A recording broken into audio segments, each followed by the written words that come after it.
Halo guys, Assalamualaikum warahmatullahi taala wabarakatuh. Kembali lagi di channel saya, Kreator Bulukumba. Yang baru menemukan channel saya, silahkan di like, share, dan juga di subscribe ya, karena subscribe itu gratis bosku ya. Oke, setelah viralnya kemarin, Donat tingkah mambo, kita beralih ke berita viral lainnya. Buat para ibu-ibu pecinta gosip, nih silahkan nonton sampai habis bosku ya. Dan ya setelah viral, Erika sekarang viral lagi Natalie Holzer, mantan istri dari Kang Sule ya. Di mana Natalie Holzer memperodikan Erika yang lagi hamil dan bermain DJ ya. Seperti apa videonya? Kita lihat bersama guys ya. Ini bosku ya. Natalie Holzer memperodikan ya pura-pura hamil depan DJ Panda sindir Erika ya. Itu diduga guys ya, bukan perkataan saya, ini kata netizen ya. Oke, di sini kita tidak kasih suara bosku ya karena mengandung musik ya. Dan ya lihat perut Natalie Holzer ya, dia di situ menyerupai orang hamil lah ya. Ini laki-laki guys ya, ada juga laki-laki yang pakai daster nih, ya. Videonya selesai bosku ya. Dan ya kalau kita lihat di sini eh Natalie Holzer sampai videonya selesai ya, tidak ada pernyataan Natalie Holzer yang menjerumus ke Erika ya. Dan ya siapa tahu ini cuma kebutuhan konten saja karena Natalie Holzer juga tidak ada pernyataan jika ataupun menyebut-nyebut nama Erika di dalam video ini ya. Isinya cuma musik saja ya bersama teman-teman itu bosku ya. Jadi netizen jangan dulu menganggap jika Natalie Holzer ini memparodikan Erika ya yang lagi hamil dan bermain DJ itu bosku ya. Jadi jangan, saya ingatkan lagi kepada netizen, zaman sekarang sudah berubah di era canggih ini yang penuh teknologi ya. Berhati-hati bermain sosial media, hati-hati ya, karena maraknya sekarang sedikit saja masalah, salah sedikit saja ya, salah sedikit saja eh, pada tuntut-tuntut ya, pada lapor-lapor gitu bosku ya. Kalau saya perhatikan sih zaman sekarang beda lah zaman dulu bosku ya. Tuh. Dan iya seseorang angkat bicara mengenai Natalie Holzer ini. Kita lihat videonya ya.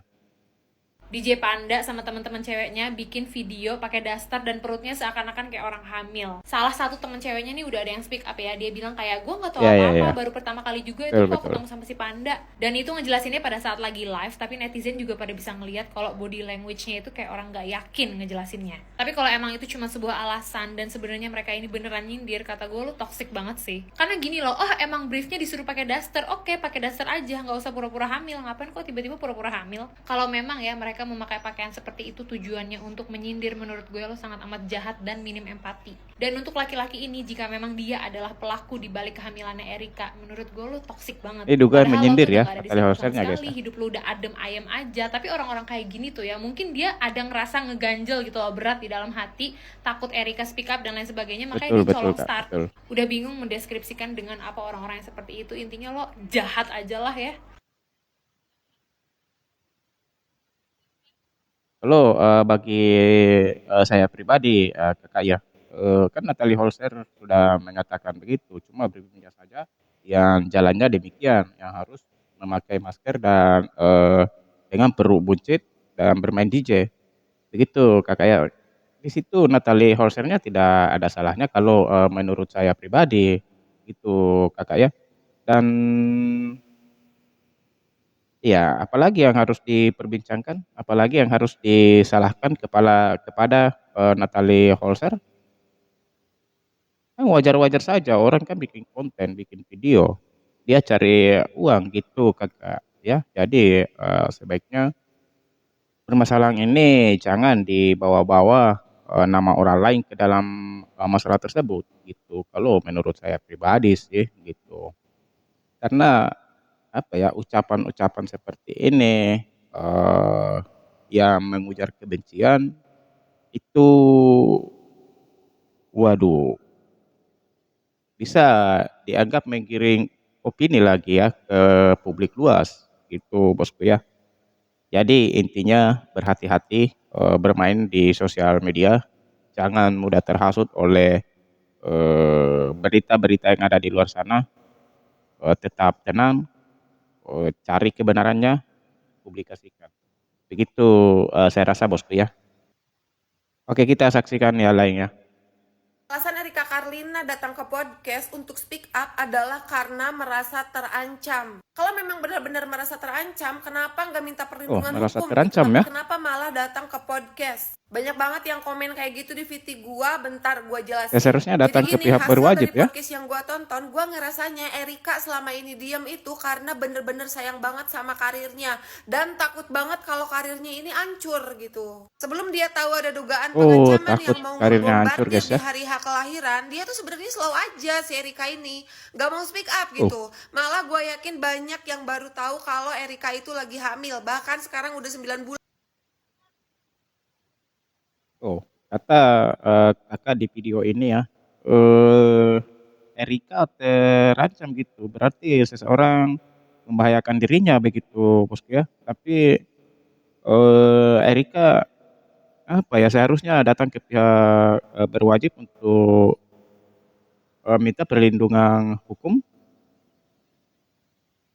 ya, seharusnya. Tapi, kata netizen di sini, Erika datang ke salah satu podcast ya, tapi ya ini mungkin untuk, apa ya, maksudnya jika suatu saat nanti terjadi apa-apa sama Erika sendiri, ya bisa, ada jejak digital ya, ada jejak digital jika, Erikanya pernah berkata demikian, ada yang pernah mengancam Erika dan, jikapun hari ini adalah hari yang naas bagi Erika, berarti sudah ada jejak digital dan, Erikanya sudah, minta bantuan sama seseorang. Nampaknya ini adalah hal yang serius dan, harus Erikanya dilindungi ya. Itu, menurut saya pribadi Bosku ya. Oke, sampai di sini dulu video dari saya. Assalamualaikum warahmatullahi taala wabarakatuh.